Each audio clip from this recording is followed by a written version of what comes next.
El martes que quebró la normalidad, la emergencia médica de Catherine y el instante más frágil del príncipe William, a las 14:37 de un martes que había comenzado con sol primaveral y un clima de optimismo contenido en la Casa Real, un convoy de vehículos médicos indistintivos cruzó las puertas privadas del castillo de Windsor.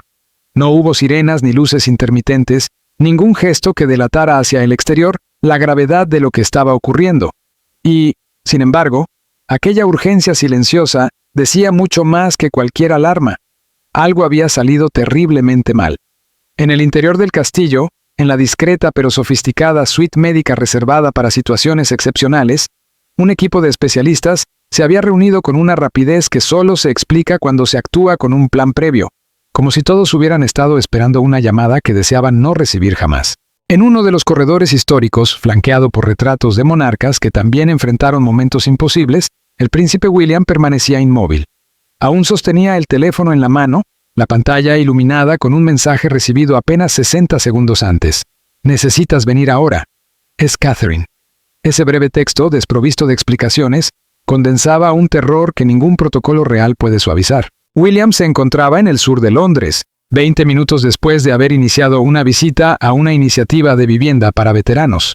Todo transcurría según lo previsto, hasta que su oficial de protección se le acercó con un gesto que hizo que el estómago del príncipe se contrajera incluso antes de escuchar una sola palabra. El agente se inclinó y habló en voz baja, casi imperceptible entre las conversaciones cordiales del acto. «Señor, tenemos que irnos inmediatamente, es urgente».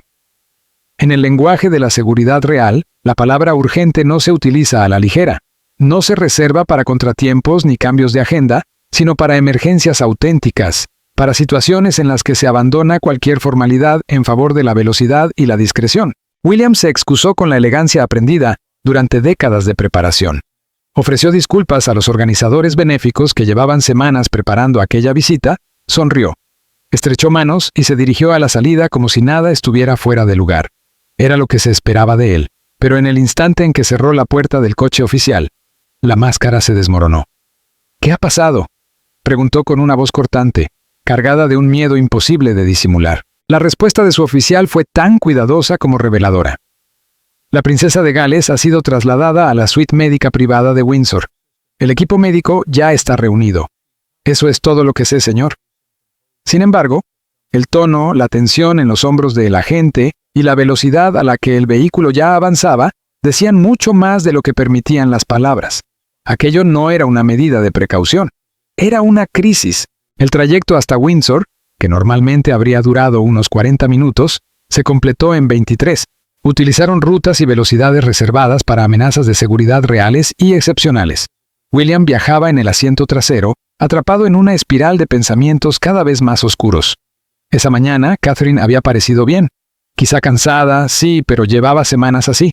Ambos habían atribuido ese agotamiento al ritmo implacable de compromisos oficiales, a la presión constante de ser la mujer más fotografiada del mundo y, al mismo tiempo, madre de 3 hijos y pilar visible de una monarquía en plena transición. La escena que encontró al llegar a Windsor confirmó sus peores temores.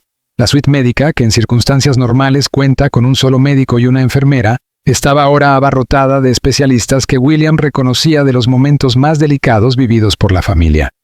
Estaba la doctora Sarah Chen, la oncóloga que había tratado a su padre, el profesor Michael Hartley, neurólogo de renombre cuya presencia sugería complicaciones muy alejadas de una dolencia rutinaria, y, cerca de la entrada, Sir Clive Alderton, cuyo rostro envejecido de golpe transmitía gravedad incluso antes de pronunciar palabra.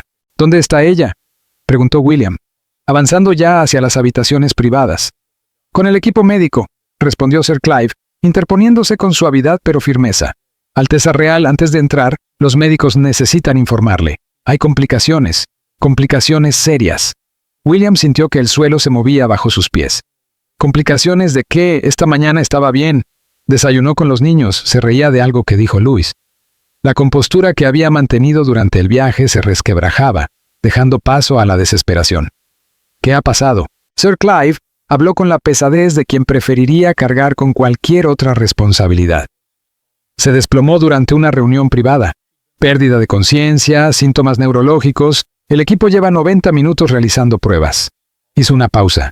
eligiendo cada palabra con un cuidado casi doloroso. William, es grave. Más grave de lo que ninguno imaginó. Antes de que el príncipe pudiera responder, la puerta de la suite se abrió y apareció la doctora Chen.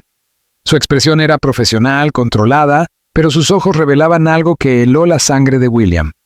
No estaba allí para dar buenas noticias, estaba allí para prepararlo para una posibilidad devastadora, para comprender cómo un martes aparentemente normal se transformó en una emergencia médica de esta magnitud.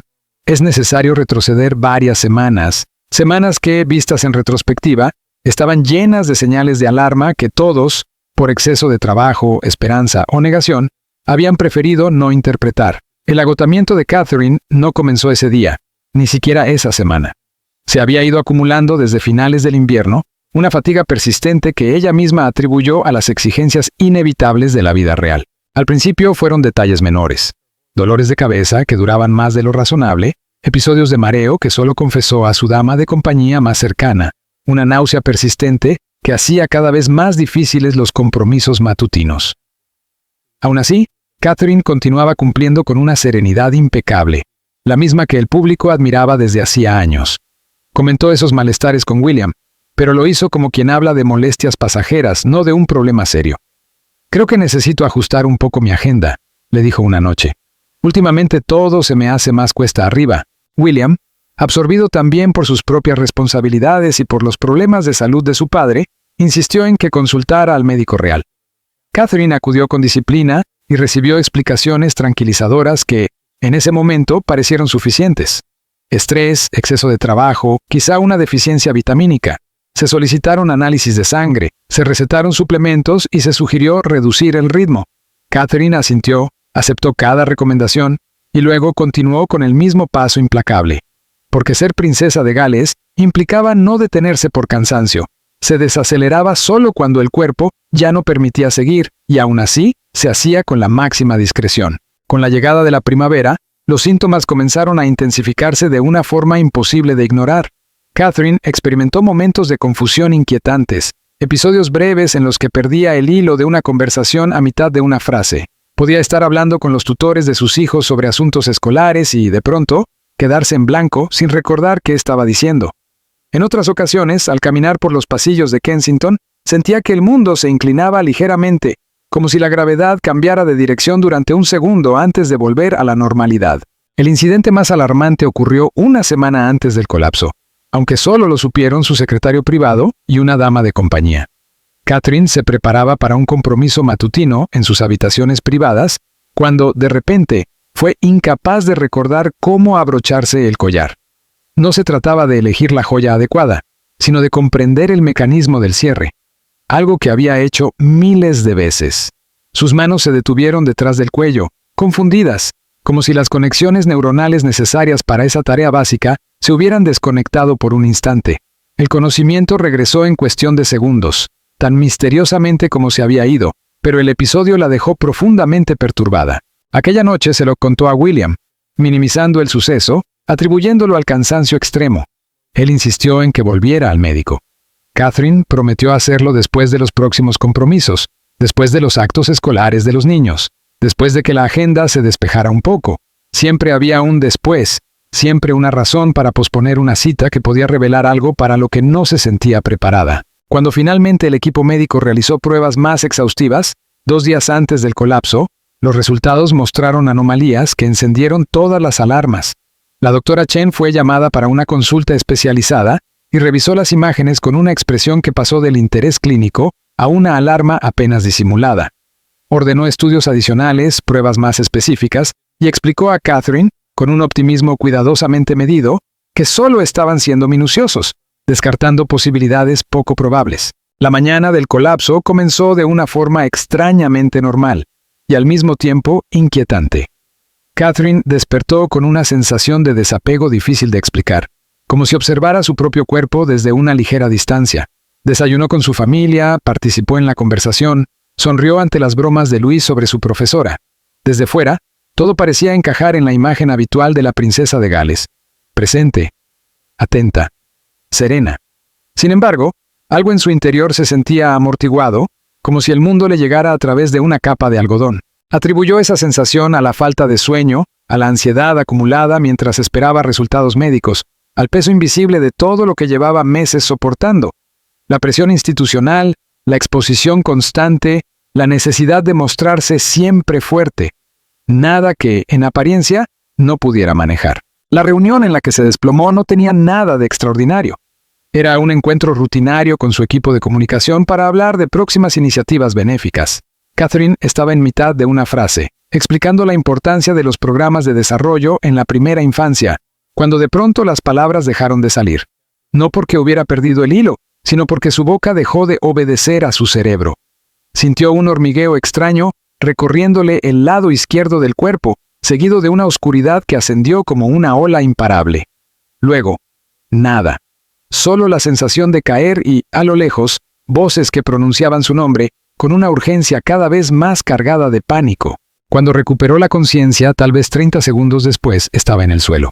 Su secretaria privada se arrodillaba a su lado, hablando con voz tensa por teléfono. El equipo médico llegó en cuestión de minutos, movilizado con una rapidez que revelaba que, en el fondo, aquello era algo que temían desde hacía tiempo.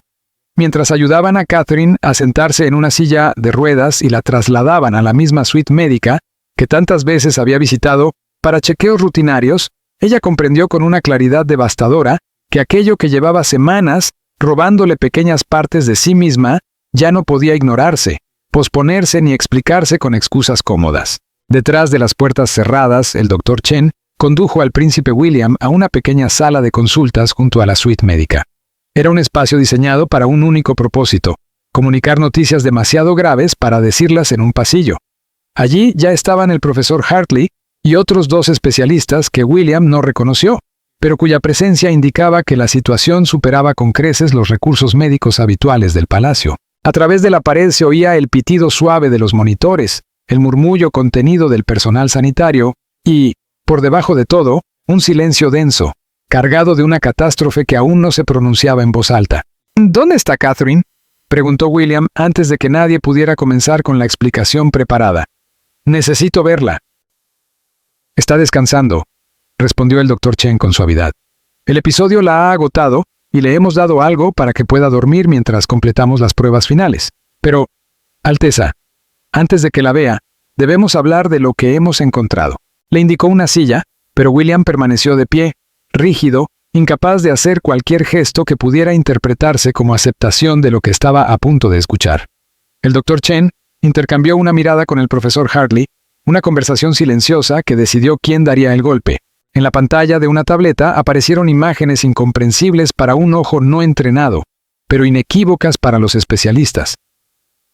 La princesa de Gales presenta una complicación neurológica significativa, comenzó Chen, con la precisión de alguien que había ensayado esas palabras y conocía su peso.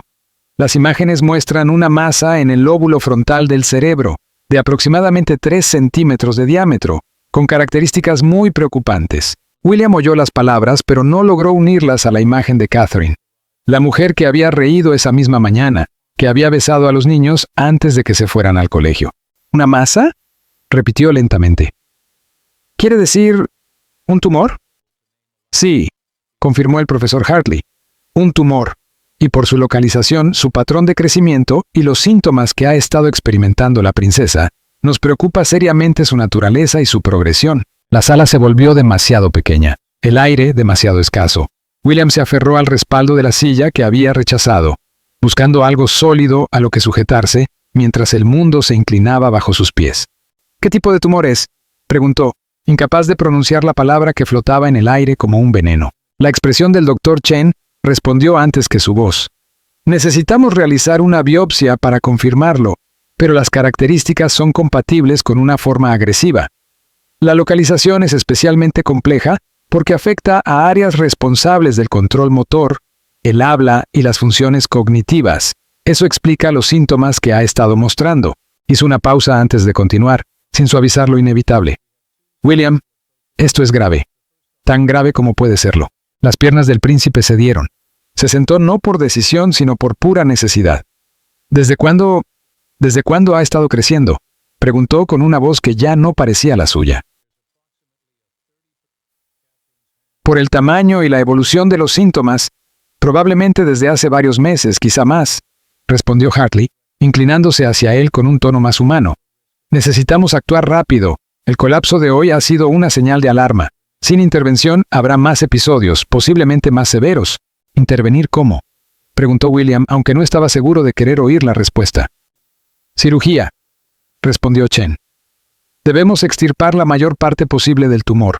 Es una operación compleja y de alto riesgo, pero necesaria.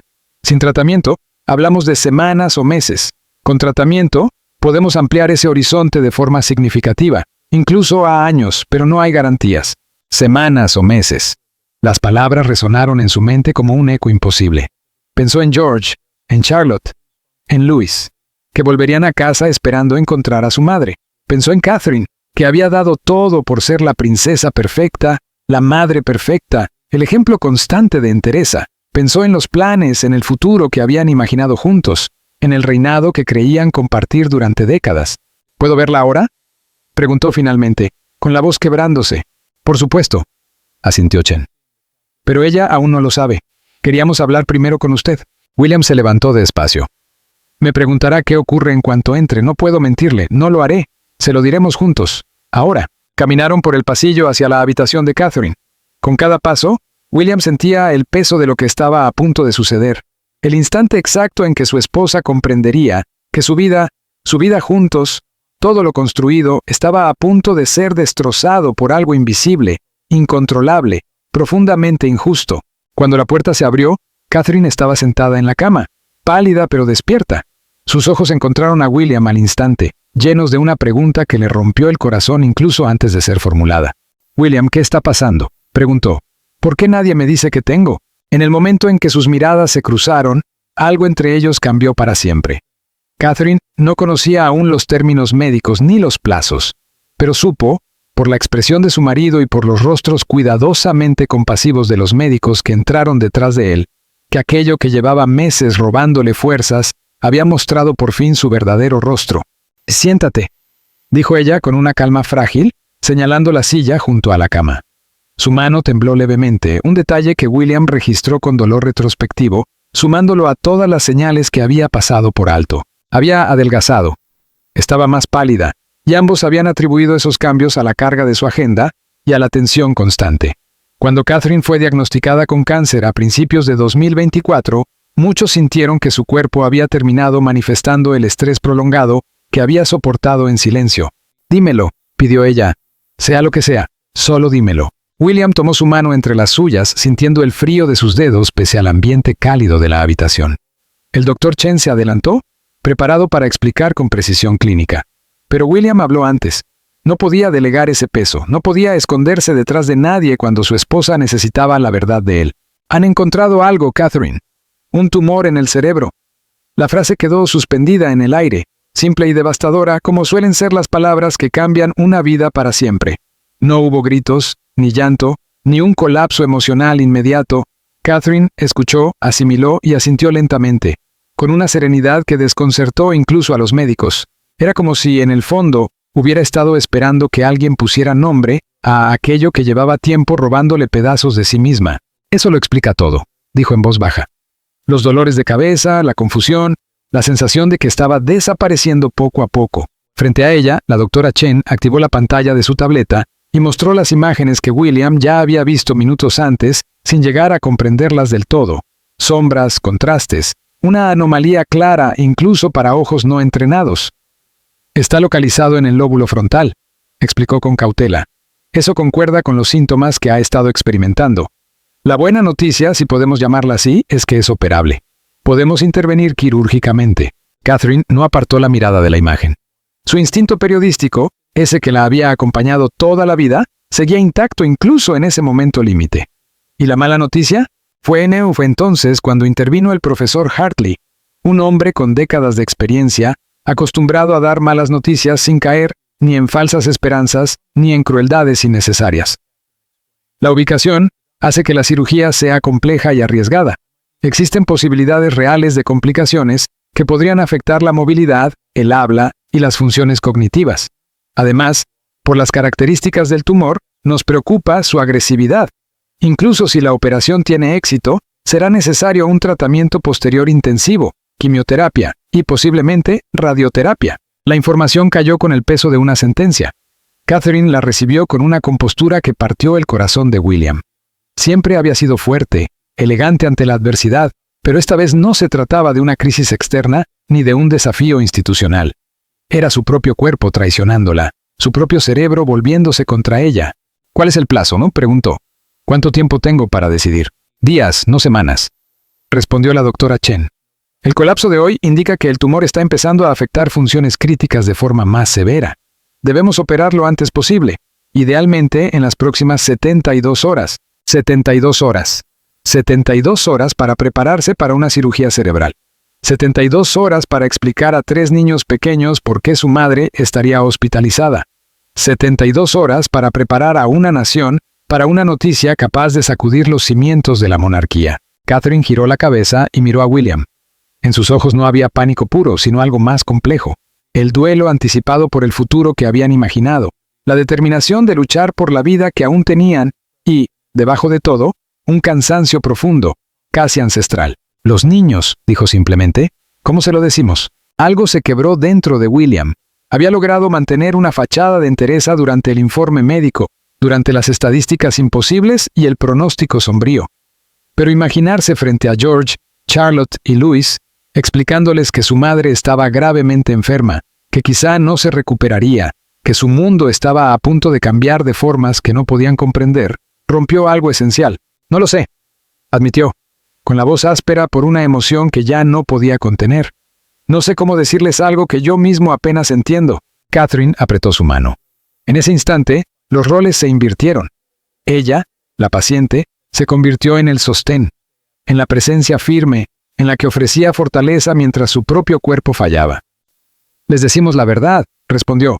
Una verdad adecuada a su edad, pero la verdad. Se merecen entender por qué mamá puede estar diferente durante un tiempo, por qué quizá no pueda hacer todo lo que hacía antes. La doctora Chen intervino con suavidad, recordándoles que existían especialistas capaces de ayudar a las familias a afrontar conversaciones así. Pero William sabía que, al final, la carga recaería sobre ellos. Sentarse con sus hijos en una habitación tranquila y ver cómo la inocencia se resquebrajaba al descubrir que cosas malas pueden ocurrir incluso a quienes aman, incluso a quienes parecen invencibles. George, con 11 años, entendería demasiado. Charlotte, sensible e intuitiva, absorbería el miedo y lo cargaría en silencio. Y Louis, aún tan pequeño, percibiría el cambio en el ambiente, la tensión en las voces adultas, sin comprender del todo por qué su mundo se había vuelto repentinamente aterrador. Y si... William no pudo terminar la pregunta, no pudo pronunciar el miedo que lo perseguía. ¿Y si la cirugía no funciona? Catherine respondió por él. Si ocurre lo peor, sigues adelante, proteges a los niños, haces el trabajo para el que nos hemos estado preparando. No dejas que esto destruya lo que hemos construido. La voz le tembló apenas. William negó con la cabeza y las lágrimas, por fin, rompieron la contención. No puedo hacer esto sin ti. Los niños no pueden perderte. Yo no puedo perderte. Ya no había dignidad real ni compostura aprendida. Solo un esposo enfrentado a la posibilidad de perder a su mujer. Un padre, imaginándose criando solo a 3 hijos. Un hombre obligado a contemplar un futuro que jamás había permitido entrar en su mente. Catherine lo atrajo hacia sí, ignorando los cables, los monitores, al personal médico que discretamente se retiraba para darles privacidad. Sí puedes, dijo con firmeza. Porque tienes que hacerlo, porque eso es lo que hacemos. Seguimos adelante incluso cuando parece imposible. Apoyó su frente en la de él. Pero aún no me he ido, sigo aquí, y voy a luchar contra esto con todo lo que tengo. El profesor Hartley carraspeó suavemente antes de marcharse. Había preparativos que hacer, especialistas que coordinar, protocolos que activar. El tiempo, implacable, no se detenía. Cuando la habitación quedó en silencio, la magnitud de la situación cayó sobre ellos como un sudario. Esto no era una crisis resoluble con deber, disciplina o estrategia comunicativa. No era algo que pudiera manejarse con relaciones públicas o mensajes cuidadosamente calculados. Era la vida en su forma más cruda, indiferente a coronas, títulos y planes meticulosamente trazados. A través de la ventana, el sol de la tarde seguía brillando con absoluta indiferencia. Más allá de los muros, la gente continuaba con su rutina diaria, ajena a que la princesa de Gales estaba luchando por su vida, ajena a que la institución que observaban desde lejos estaba a punto de enfrentar uno de sus capítulos más oscuros. En aquella habitación de hospital, William sostuvo la mano de Catherine e intentó memorizar cada detalle, cada sensación, aterrorizado ante la posibilidad de que aquel instante de calma fuera uno de los últimos momentos normales que compartirían. La mañana siguiente no trajo claridad, sino una complejidad aún mayor. William pasó la noche sentado junto a la cama, dormitando a intervalos mientras el personal médico entraba y salía, ajustando medicación, vigilando monitores, sosteniendo esa vigilia silenciosa que exige la enfermedad grave. Catherine dormía profundamente, protegida por sedantes que le ofrecían una oscuridad misericordiosa frente a la brutal realidad que la aguardaba al despertar. El amanecer entró lentamente por las ventanas del ala médica, tiñendo la estancia de tonos grises y dorados. Esa luz suave, casi engañosa en su serenidad, contrastaba con la brutalidad de la información que estaba a punto de llegar. Para Guillermo, cada minuto de aquella noche había sido una vigilia silenciosa, marcada por el sonido constante de los monitores y la respiración controlada de Catherine. Pensó, ingenuamente, que con la llegada del día vendría también algún tipo de alivio. No fue así. El primero en entrar fue el Dr. Chen, seguido del profesor Hartley y de dos especialistas que Guillermo no había visto antes. Uno de ellos era el Dr. James Morrison, neurocirujano de renombre internacional, conocido por intervenir casos que otros consideraban imposibles. La otra, la doctora Priya Kapoor, oncóloga, cuya presencia era una señal inequívoca de que el equipo médico se estaba preparando para todos los escenarios, incluso aquellos demasiado terribles para ser pronunciados en voz alta. Se colocaron alrededor de la habitación con la coreografía precisa de quienes han dado malas noticias demasiadas veces. Sabían que el tono, la distancia, incluso la forma de mirar, podían marcar la diferencia entre una información comprensible y un golpe imposible de asimilar. Su Alteza Real, Princesa Catherine, comenzó el Dr. Morrison, con un acento escocés que suavizaba unas palabras que no tenían nada de suaves.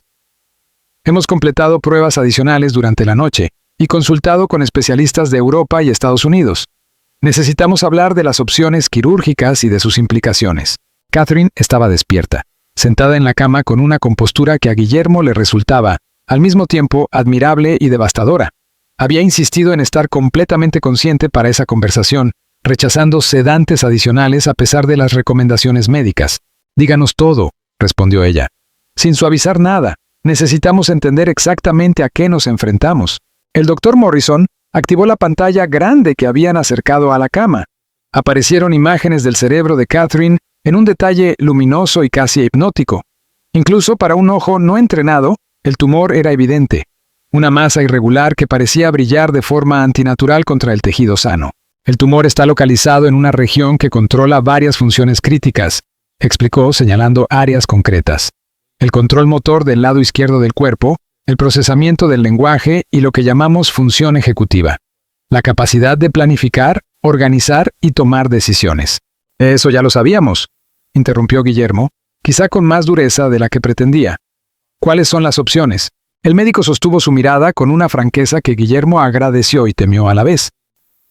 Tenemos dos enfoques quirúrgicos, cada uno con perfiles de riesgo y resultados muy diferentes. La primera opción es una resección agresiva, intentar retirar la mayor cantidad posible del tumor. Esto nos da la mejor oportunidad de prolongar significativamente la esperanza de vida, potencialmente años, pero los riesgos son elevados. La cirugía podría provocar déficits permanentes, parálisis del lado izquierdo, dificultades del habla, deterioro cognitivo. Existe aproximadamente un 30% de probabilidad de complicaciones graves que afectarían de forma dramática la calidad de vida. La mano de Catherine buscó la de Guillermo y la apretó con fuerza. ¿Y la segunda opción?, preguntó ella. La resección conservadora, respondió la doctora Kapoor. Retiraríamos solo las partes del tumor que representan una amenaza inmediata para la vida, dejando aquellas demasiado integradas en funciones críticas. El riesgo quirúrgico es mucho menor y se preservarían la mayoría de sus capacidades actuales, pero no es una solución curativa. El tumor continuará creciendo y el horizonte temporal se acorta considerablemente. Estaríamos hablando de meses, no de años. La elección que les presentaban era grotesca en su crueldad. Arriesgarlo todo por más tiempo, con la posibilidad de perder la capacidad de hablar, moverse o incluso reconocer a sus propios hijos.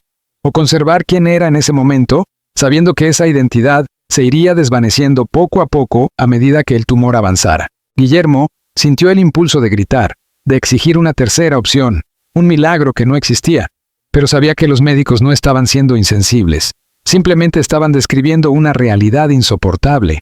¿Cuánto tiempo?, preguntó Catherine con voz firme. Con el enfoque conservador, ¿cuánto tiempo? El profesor Hartley, que había permanecido en silencio, habló con la honestidad cuidadosa de quien sabe que la falsa esperanza es más cruel que la verdad. Entre 6 y 9 meses, quizá algo más con quimioterapia y radioterapia agresivas, pero el deterioro sería progresivo. Primero el control motor, luego el habla, después las funciones cognitivas. Los últimos meses probablemente requerirían cuidados constantes. Y con la cirugía agresiva, insistió Guillermo, si sale bien, sin complicaciones, ¿cuál sería el escenario? Potencialmente años, respondió Morrison. Con tratamiento posterior hemos visto pacientes vivir 5, incluso 10 años con buena calidad de vida. Pero ese es el mejor de los casos. El 30% de complicaciones es real, y puede ir desde déficits leves hasta resultados catastróficos que requieran cuidados institucionales de por vida. Catherine cerró los ojos y respiró hondo. No solo estaba decidiendo cuánto tiempo viviría, sino quién sería durante ese tiempo. Guillermo observó cómo, tras su serenidad aparente, se desarrollaba una batalla silenciosa. Hay otro factor, añadió el doctor Chen con voz baja. Las implicaciones constitucionales. Si opta por la cirugía agresiva y surgen complicaciones significativas, se plantearán preguntas sobre su capacidad para cumplir su papel como princesa de Gales y futura reina consorte. El palacio debe prepararse para escenarios en los que sea necesario un regente o una redistribución de funciones públicas. La ira que Guillermo había contenido estalló. Está en una cama de hospital, enfrentándose a la posibilidad de morir, dijo. ¿Y ustedes están preocupados por protocolos constitucionales? Guillermo, intervino Catherine suavemente. Tienen razón, no soy solo una paciente, soy la futura reina consorte. Mis decisiones afectan a más personas que a nosotros. Esa lucidez, esa disposición a pensar en la institución incluso en medio de la catástrofe personal, hizo que Guillermo quisiera gritar. Quería que todos se fueran, que los dejaran solos, fingiendo, aunque fuera por unos minutos, que eran una pareja normal enfrentándose a una tragedia, y no símbolos de una monarquía que exigía sacrificios constantes. Necesito tiempo, dijo Catherine finalmente, para pensar, para hablar con Guillermo, para considerar qué es lo correcto. No solo para mí, sino para mis hijos, para el trabajo que he comenzado, para todo. Tenemos 24 horas, respondió Morrison. Después, el tumor podría avanzar hasta un punto en el que incluso la cirugía conservadora sea demasiado peligrosa. 24 horas para elegir entre dos formas de morir. 24 horas para decidir entre la identidad y el tiempo. Cuando el equipo médico se retiró, Guillermo la abrazó con fuerza, sintiendo su corazón latir con firmeza contra su pecho. Sea cual sea tu decisión, susurró. Estoy contigo. Los niños están contigo. Lo afrontaremos juntos. Pero incluso mientras lo decía, sabía que algunas batallas se libran en absoluta soledad. La noticia se filtró antes de que el palacio pudiera controlarla, casi como si la situación se hubiera rebelado contra cualquier intento de gestión. Un comentario, una confidencia mal contenida, y para la noche del jueves, apenas 36 horas después del colapso de Catherine, las redes sociales ardían con rumores sobre la gravedad de su estado. A las 21:00, el palacio emitió un comunicado tan medido que su cautela anunció la catástrofe mejor que cualquier palabra directa. Su Alteza Real, la princesa de Gales, está recibiendo tratamiento por una afección médica grave. Se proporcionarán más actualizaciones cuando sea apropiado. La familia real solicita privacidad en este momento difícil. El mundo se detuvo. Se improvisaron vigilias frente al Palacio de Kensington y al Castillo de Windsor. Velas, flores, lágrimas por una mujer a la que muchos nunca habían conocido, pero sentían cercana. Las cadenas estadounidenses interrumpieron su programación. La televisión británica canceló contenidos previstos para dar paso a mesas redondas con médicos, corresponsales reales y especialistas en duelo, preparando al país para la posible pérdida de una figura que se había convertido en símbolo de elegancia, resiliencia y maternidad moderna. Dentro del ala médica de Windsor, Catherine estaba rodeada de especialistas, de su familia y del peso insoportable de una decisión ya tomada. Tras una noche de conversación entre lágrimas con Guillermo, que se prolongó hasta el amanecer, eligió la cirugía agresiva, no porque quisiera más tiempo para sí misma, aunque lo deseaba desesperadamente, sino porque quería ver crecer a sus hijos, estar presente en sus hitos, luchar con todas las herramientas disponibles, en lugar de aceptar un declive lento y digno que le robara el futuro. «Voy a luchar», le dijo a Guillermo mientras el sol pintaba la habitación de tonos rosados. «Voy a asumir el riesgo, soportar la cirugía y enfrentar cualquier consecuencia. La alternativa es rendirme, y no estoy preparada para hacerlo. No cuando George todavía me necesita. No cuando Charlotte está encontrando su confianza. No cuando Louis es tan pequeño que podría no recordarme». La tarde del viernes, George, Charlotte y Louis fueron llevados a Windsor. En la habitación del hospital donde Catherine aguardaba, William los sentó con una solemnidad que no correspondía a su edad, consciente de que esa conversación marcaría sus infancias de una manera irreversible. George lo comprendió de inmediato. Su rostro se descompuso incluso antes de que su madre terminara de explicar. Charlotte lloró en silencio, formulando preguntas imposibles, intentando encajar una realidad que no tenía sentido alguno para una mente infantil. Louis, con apenas 8 años y todavía convencido de que el mundo era, en esencia, un lugar seguro, se subió al regazo de su madre y se negó a moverse, como si la cercanía física pudiera alejar la catástrofe que flotaba, invisible pero amenazante sobre todos ellos. «Mamá tiene que someterse a una operación», explicó Catherine con una voz firme que contrastaba con las lágrimas que corrían libremente por su rostro. «Los médicos van a intentar curarme, pero es una operación grande. Después puede que esté diferente por un tiempo. Puede que necesite ayuda para cosas que normalmente hago sola. Y puede que tenga que quedarme en el hospital durante mucho tiempo». «Pero vas a volver a casa, ¿verdad?», preguntó Louis, con un hilo de voz cargado de miedo. «No nos vas a dejar». Catherine buscó la mirada de William, pidiendo permiso sin palabras para ofrecer una mentira piadosa, ese consuelo inmediato que ambos deseaban regalarles a sus hijos. Pero William, marcado por la experiencia de haber perdido a su propia madre y por las mentiras bien intencionadas que hicieron aún más traumática la muerte de Diana, negó suavemente con la cabeza. Sus hijos merecían la verdad, por dolorosa que fuera. «Voy a hacer todo lo posible por volver a casa», respondió Catherine con cuidado. «Los médicos son muy buenos y harán todo lo que esté en sus manos. Pero a veces, incluso cuando todos se esfuerzan al máximo, las cosas no salen como esperamos». Entonces, añadió lo que realmente necesitaba decir. Cuánto los amaba, cuán orgullosa estaba de cada uno de ellos, cuánta alegría le habían regalado cada día de su vida. George, serio y maduro más allá de su edad, puso en palabras lo que todos evitaban. «Puede que te mueras», dijo. No fue una pregunta, sino una afirmación cruda. Catherine lo abrazó con fuerza, apoyando el rostro en su cabello. «Puede que sí», admitió. «No quiero que pase. Voy a luchar con todo lo que tengo. Pero puede ocurrir. Y necesito que sepas que, si pasa, no es culpa tuya, no es culpa de nadie.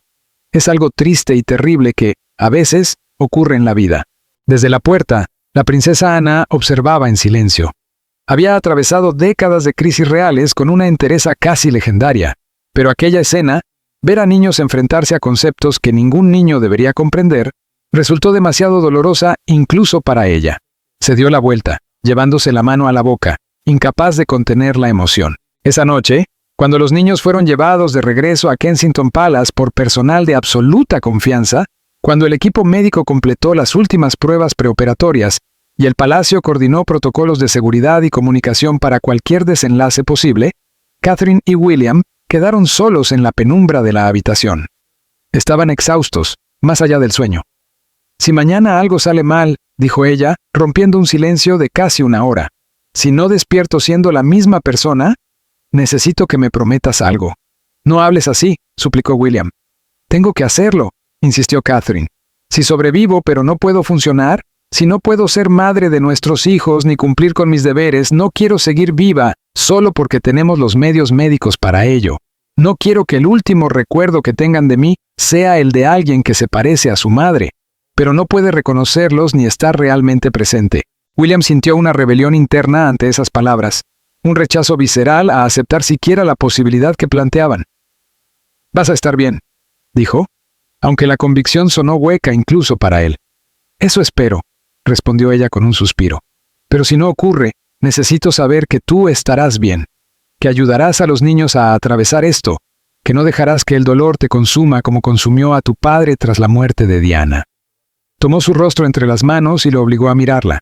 «Prométeme que seguirás viviendo, que estarás presente para George, Charlotte y Louis, que mi muerte, si llega, no destruirá todo lo que construimos. William no pudo responder. Simplemente la abrazó, aferrándose al latido de su corazón, a su calor, a la certeza de su presencia en ese instante, negándose a imaginar un futuro en el que todo eso existiera solo en la memoria. Afuera, la noche había caído por completo. En todo el Reino Unido y más allá de sus fronteras, personas que habían seguido el recorrido de Catherine desde estudiante universitaria hasta princesa y futura reina, encendían velas, rezaban, sostenían la esperanza. Dentro de la suite médica de Windsor, mientras Catherine se sumía en un sueño inducido antes de la cirugía que definiría su destino, William permanecía sentado en la oscuridad, preguntándose cómo la esperanza podía ser al mismo tiempo necesaria y cruel. Cómo el amor podía ser el mayor regalo y la herida más profunda. La operación está programada al amanecer. El equipo médico está listo. Una nación y un mundo entero contiene la respiración. Y en ese silencio previo a todo cambio, William se queda junto a su esposa, intentando creer que quizá el amor sea suficiente para atravesar lo que viene. Porque en momentos así, el duelo y la esperanza no entienden de fronteras. Y millones de personas esperan juntas saber si una princesa vivirá para ver crecer a sus hijos.